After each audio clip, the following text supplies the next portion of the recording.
नमस्कार साथियों, कैसे हैं आप सभी। आशा करता हूँ आप लोग बहुत अच्छे होंगे।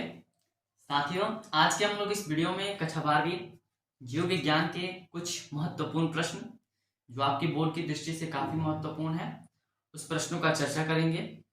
साथियों, आज के हम लोग इस वीडियो में 5 प्रश्नों को लिए हैं। ये जो 5 प्रश्न हैं आपकी बोर्ड परीक्षा में काफी बार पूछे गए हैं। ऐसे प्रश्न बार बार पूछे भी जाते हैं और काफी इसको समझना भी काफी आसान है। तो आइए, ये जो 5 क्वेश्चन है उनको हम लोग विस्तृत रूप से अध्ययन करते हैं, उनके उत्तर को देखते हैं और आप लोग इसको अपनी कॉपी में नोट कर लीजिएगा। चलिए स्टार्ट करते हैं। बोला जा रहा है कि अलैंगिक तथा लैंगिक जनन किसे कहते हैं, सोदाहरण अंतर स्पष्ट करें। तो आप लोग अच्छी तरीके से जानते हैं कि जो जनन होता है वह जनन 2 प्रकार का होता है, एक अलैंगिक और एक लैंगिक।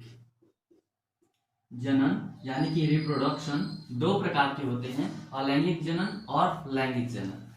अलैंगिक को क्या बोलते हैं, असेक्सुअल रिप्रोडक्शन, लैंगिक को बोलते हैं सेक्सुअल रिप्रोडक्शन। तो आप लोग अच्छी तरीके से जानते हैं जो अलैंगिक जनन होता है वह अक्सर अमीबा, पैरामीशियम, यूग्लिना इत्यादि में होता है, और लैंगिक जनन जो होता है वह मानव और जंतु में होता है। किस प्रकार से होता है यही हमको उदाहरण सहित इसमें प्रश्न के उत्तर में बताना है। तो देखिए, बोला जा रहा है कि अलैंगिक तथा लैंगिक जनन किसे कहते हैं। यह जो अलैंगिक जनन होता है इसमें जनक अर्थात माता पिता एक ही होंगे, लेकिन जो लैंगिक जनन में माता पिता कितने होते हैं, तो विपरीत जनक होते हैं, विपरीत लिंग वाले जनक होते हैं। लेकिन अलैंगिक जनन में जनक एक होंगे, लैंगिक जनन में जनक 2 होंगे। और अलैंगिक जनन में एक ऐसी प्रक्रिया है, जनन की अब ऐसी प्रक्रिया है जिसमें एकल जनक के शरीर के किसी कायिक भाग से एकल जनक के शरीर के किसी कायिक भाग से संतति का निर्माण होता है, जैसे कि अमीबा, यूग्लिना, पैरामीशियम, बैक्टीरिया इत्यादि सभी चीजें। और लैंगिक जनन में क्या होता है, तो लैंगिक जनन भी एक जनन की प्रक्रिया है जिसमें विपरीत लिंग वाले जनक से, जैसे कि विपरीत लिंग वाले में आते हैं नर और मादा। नर में से नर युग्मक को लिया जाता है, मादा से मादा युग्मक को लिया जाता है। दोनों क्या किया जाता है, जब नर युग्मक और मादा युग्मक एक साथ मिलते हैं तो दोनों संयोजित होकर के, निषेचित होकर के युग्मनज का निर्माण करते हैं, और उस युग्मनज से भ्रूण का निर्माण होता है, भ्रूण से नई संतति का निर्माण होता है। आशा करता हूँ आप लोग समझ गए होंगे कि अलैंगिक जनन और लैंगिक जनन किसे कहते हैं। इसके एग्जाम्पल में आप लोग लिख सकते हैं, अलैंगिक जनन के एग्जाम्पल हो सकता है अमीबा, यूग्लिना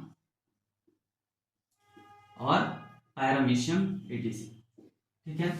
और लैंगिक जनन के एग्जाम्पल आप लोग लिख सकते हैं मानव और जंतु। आशा करता हूं आप लोग इस क्वेश्चन को समझ गए होंगे, काफी आसान प्रश्न है। दूसरा प्रश्न है कि अंतः प्रजनन क्या है। देखिए, यह अंतः प्रजनन और बहि प्रजनन के प्रकार हैं। यह जो अंतः प्रजनन होता है वह एक ही नस्ल के पशु के बीच जब लैंगिक संपर्क बनता है और संतति का निर्माण होता है तो उसे क्या कहते हैं, अंतः प्रजनन। अब यह नस्ल क्या होता है, नस्ल में जैसे कि गायों की नस्ल की बात करें तो गायों की नस्ल में आप लोग देहाती गाय देखते होंगे, जर्सी गाय देखते होंगे, और हाँ, रोजी गाय के बारे में आपको बताया जा चुका है कि रोजी गाय किसे कहते हैं। रोजी गाय क्या है, ऐसी गाय है जिसको माँ के तुल्य कहा जाता है, क्योंकि इसके दूध में जो जितने भी विटामिन होते हैं, जितने विटामिन पाए जाते हैं वो माँ के दूध में पाए जाते हैं।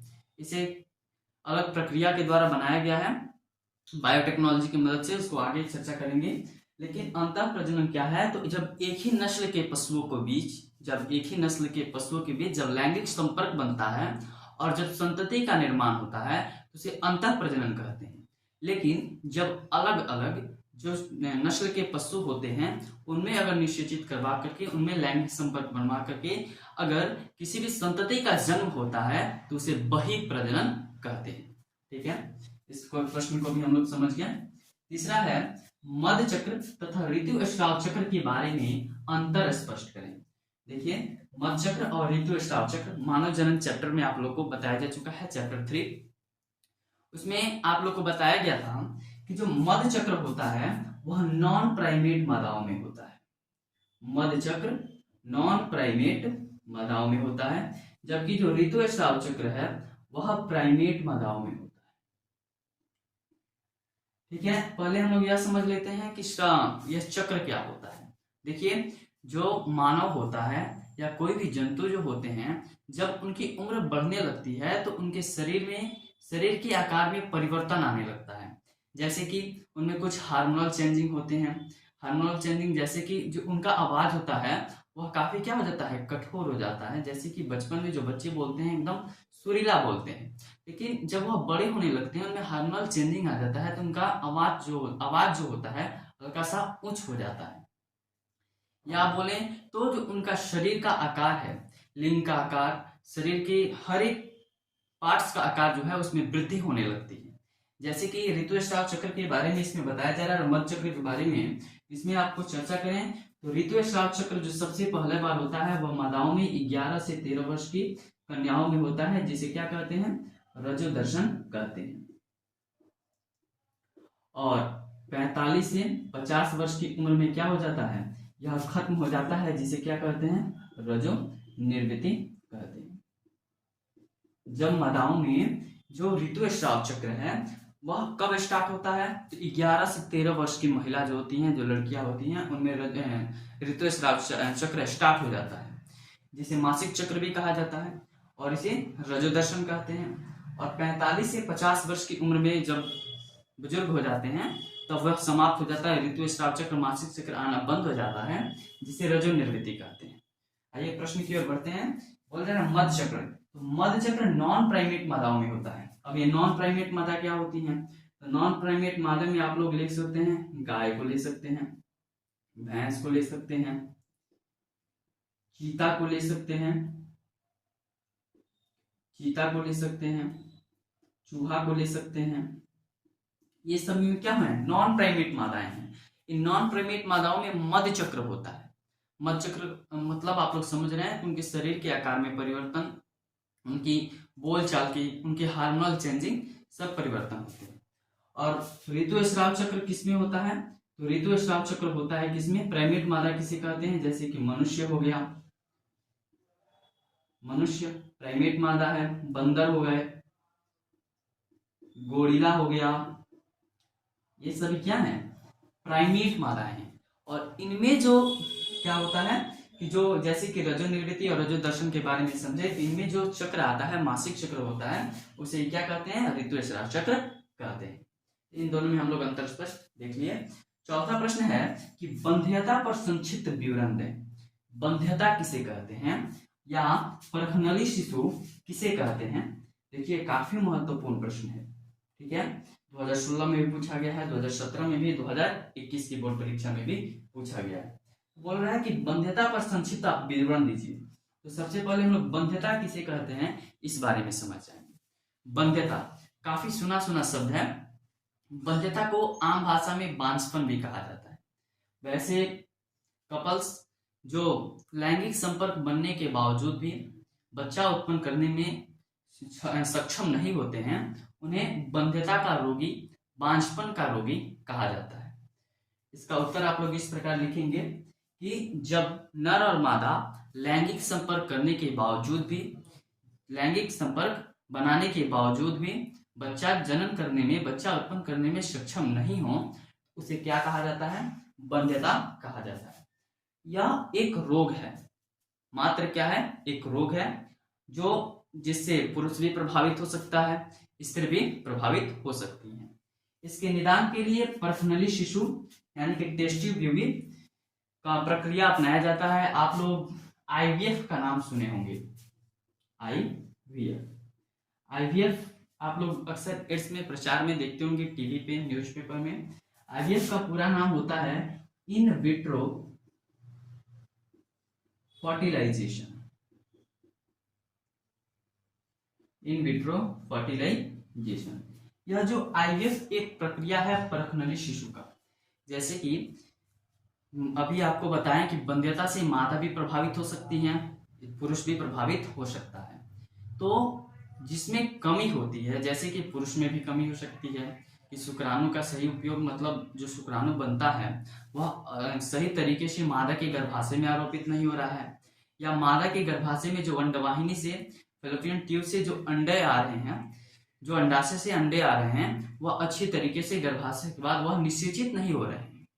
तो बहुत सारे कारण हो सकते हैं, या आप लोग अच्छी तरीके से जानते हैं कि उनमें कुछ हार्मोन होता है जिस कारण जब शुक्राणु गर्भाशय में प्रवेश करता है तो वह शुक्राणु को खत्म करने की कोशिश करता है, मार देता है, जिसके कारण कुछ ही शुक्राणु जाकर के अंडाशय से चिपकते हैं और निषेचित होकर के भ्रूण का निर्माण करते हैं। तो बहुत ऐसे कारण हो सकते हैं। तो ये आईवीएफ जो है यह परखनली शिशु का एक क्या है, प्रक्रिया है, जिसमें हम लोग क्या करते हैं कि जो नर होता है यानी पुरुष जो होता है उससे नर युग्मक को उससे निकाल लेते हैं, अर्थात उसके शुक्राणु को ले लेते हैं। मादा से मादा युग्मक को निकाल लेते हैं, अर्थात उसके अंडाशय से अंडे को ले लेते हैं, और दोनों को ले जाकर के लैब में परखनली में उन दोनों युग्मकों को, नर से प्राप्त नर युग्मक, मादा से प्राप्त मादा युग्मक को परखनली में क्या कर देते हैं, डाल देते हैं। जब वह निषेचित हो जाता है, तो जब आप लोग जानते हैं कि नर युग्मक और मादा युग्मक जब निषेचित हो जाते हैं तो वह युग्मनज का निर्माण करते हैं। ऐसा गर्भाशय में भी होता है, लेकिन हम उसको बाहर कर रहे हैं, किसमें, परखनली में, क्योंकि गर्भाशय में जब शुक्राणु प्रवेश नहीं कर पा रहा है, अन्य कारण भी हो सकते हैं।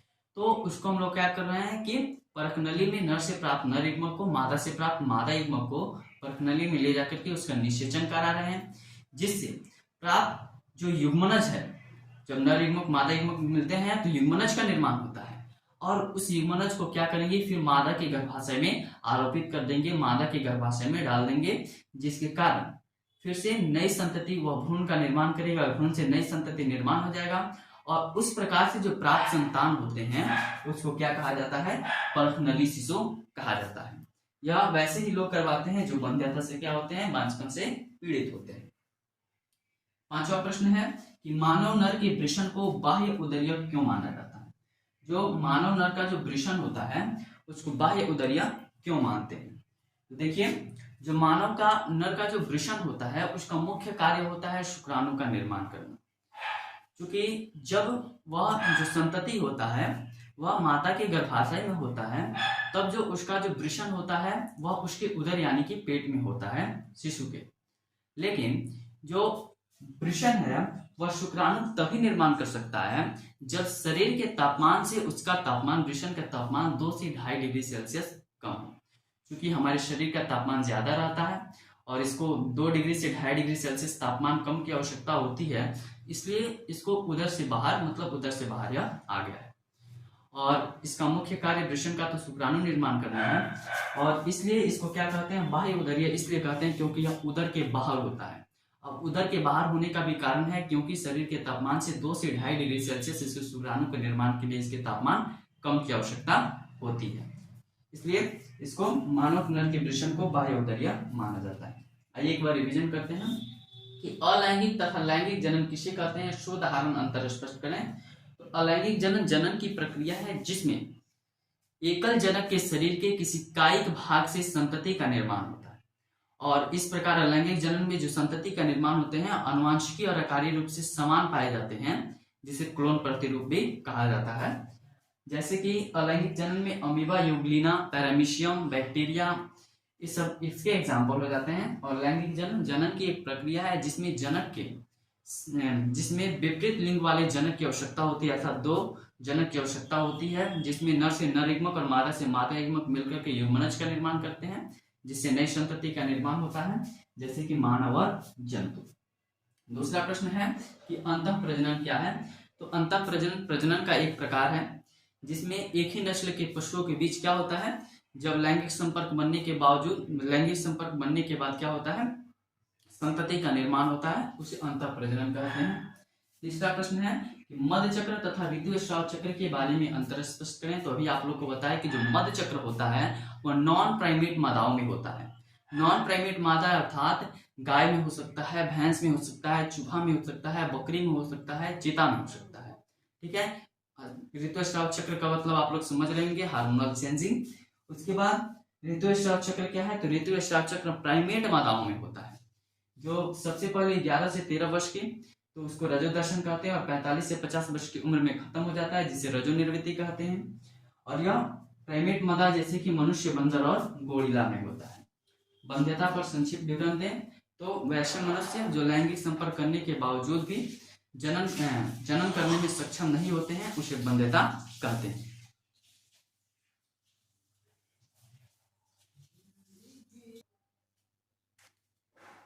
देखिए, परफनली शिशु, तो जो परफनली शिशु होता है उसमें क्या किया जाता है, नर से प्राप्त नर युग्मक को और मादा से प्राप्त मादा युग्मक को परफनली में ले जाकर के उसको निषेचित कराया जाता है। जब युग्मनज का निर्माण होता है तो मादा के गर्भाशय में उसको आरोपित कर दिया जाता है। वह आईवीएफ का एक प्रक्रिया होता है, इन विट्रो फर्टिलाइजेशन की मदद से। उसके बाद मानव नर के वृषण को बाह्य उदरीय क्यों माना जाता है, तो मानव नर के वृषण को बाह्य उदरीय इसलिए माना जाता है क्योंकि यह उदर के बाहर होता है, क्योंकि जो वृषण होता है वह शरीर के तापमान से इसको शुक्राणु के निर्माण के लिए कम तापमान की 2 से 2.5 डिग्री सेल्सियस तापमान की कम की आवश्यकता होती है, इसलिए इसको वृषण को बाह्य उदरीय माना जाता है। आशा करता हूँ आपको यह वीडियो अच्छा लगा होगा। अगर आपको यह वीडियो अच्छा लगा होगा तो इस वीडियो को ज़्यादा से ज़्यादा शेयर कीजिए, और हमारे चैनल पर पहली बार विजिट किए हो तो चैनल को सब्सक्राइब कीजिए। धन्यवाद।